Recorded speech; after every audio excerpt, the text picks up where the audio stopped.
Hello and welcome to UPSC 365। स्वागत है आपका एक नए वीडियो में।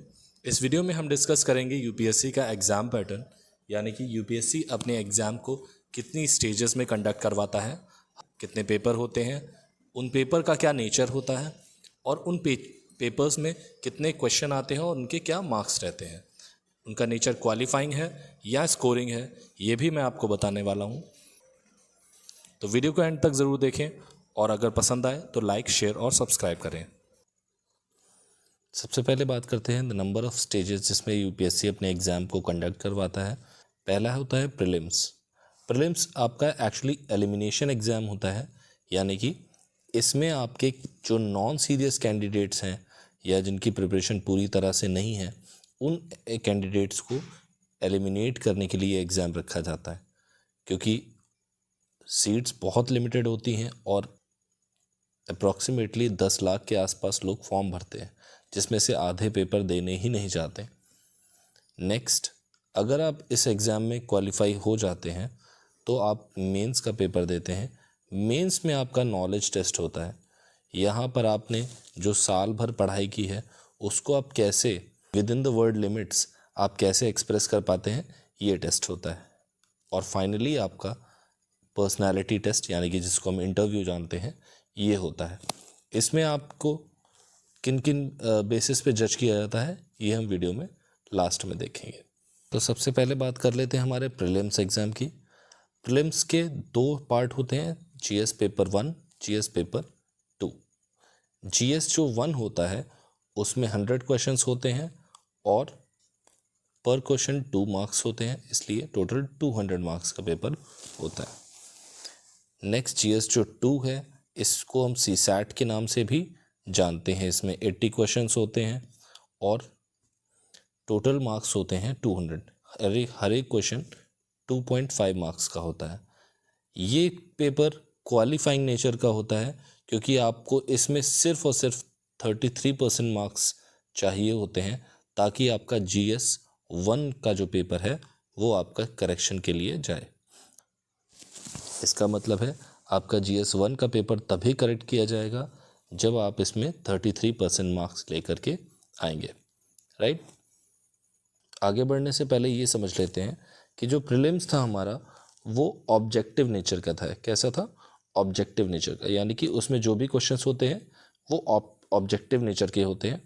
आपको उसमें 4 ऑप्शंस दिए जाते हैं, उसमें से आपको चूज़ करना रहता है। लेकिन जो मेंस है हमारा वो आपका डिस्क्रिप्टिव नेचर का रहता है। इसमें आपके सबसे पहले जो 2 पेपर होते हैं उनको लैंग्वेज पेपर बोला जाता है।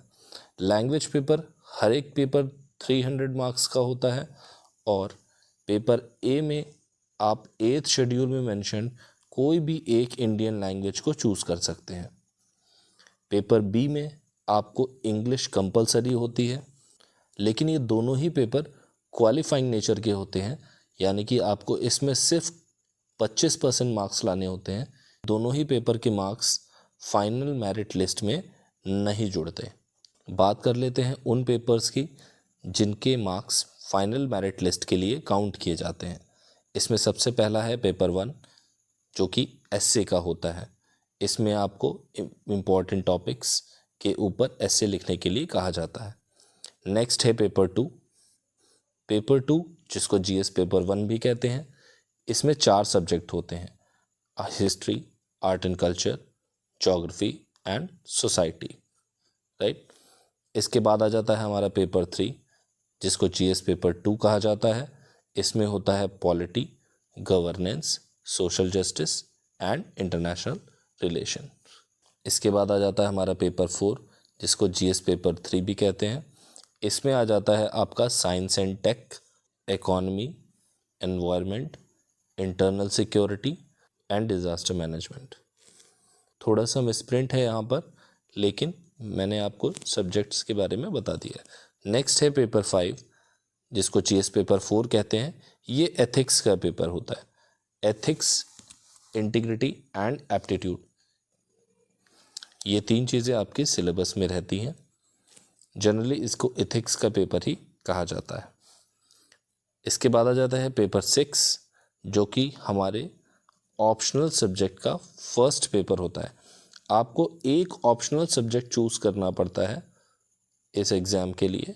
इस ऑप्शनल सब्जेक्ट के 2 पेपर होते हैं जो कि आपके फाइनल मेरिट लिस्ट के लिए बहुत इम्पोर्टेंट होते हैं। इसके मार्क्स ही आपको फाइनल मेरिट लिस्ट में जगह दिलाते हैं, क्योंकि जीएस पेपर 1, 2, 3, 4 ये और ऐसे आपका लगभग मोरलेस इसकी मेरिट सेम रहती है। आपका जो ऑप्शनल का सब्जेक्ट है उस पे आपकी कितनी अच्छी कमांड है, ये आपको फाइनल मेरिट लिस्ट में जगह दिलाता है या उससे बाहर कराता है।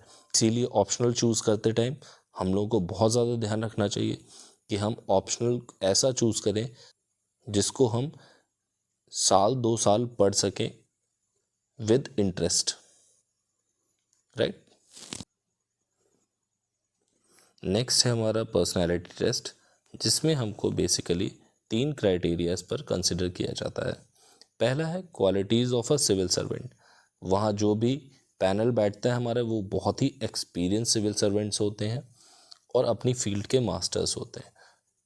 तो ये देखते हैं कि आप में क्या सिविल सर्वेंट बनने की क्वालिटी है या नहीं है। इसमें आ जाता है आपकी स्पॉन्टेनिटी, यानी कि आप कितना जल्दी प्रॉब्लम्स का सॉल्यूशन ढूंढ पाते हैं और आप किस तरह से इंटरव्यू का प्रेशर जो होता है वो हैंडल कर पाते हैं। अगर उन्हें लगता है कि आप इंटरव्यू का प्रेशर हैंडल नहीं कर पा रहे हैं तो आपको ऑब्वियसली अच्छे मार्क्स नहीं दिए जाएंगे, because as a civil servant आपको ये ऐसा प्रेशर डेली बेसिस पे झेलना पड़ सकता है, राइट। फाइनल मेरिट लिस्ट बनाते हैं। इसमें 7 पेपर मेंस के जो कि हर एक 250 मार्क्स का होता है और 275 मार्क्स होते हैं आपके पर्सनालिटी टेस्ट के। टोटल एड अप होके आपका बनता है 2025 मार्क्स। ये आपका टोटल मार्क्स होता है, जिसमें से कि अगर मैं आपसे बताऊं पास्ट रिजल्ट्स के हिसाब से तो अप्रॉक्सीमेटली आपको मेरिट में आने के लिए कहीं ना कहीं 50% स्कोर करना पड़ता है। आई होप आपको ये वीडियो पसंद आया होगा, आपके लिए इन्फॉर्मेटिव रहा होगा। तो kindly like, share and subscribe my channel. Next video में हम देखेंगे ए complete 10-month strategy for the preparation of UPSC Civil Service Examination. Thank you so much for watching. Have a great day.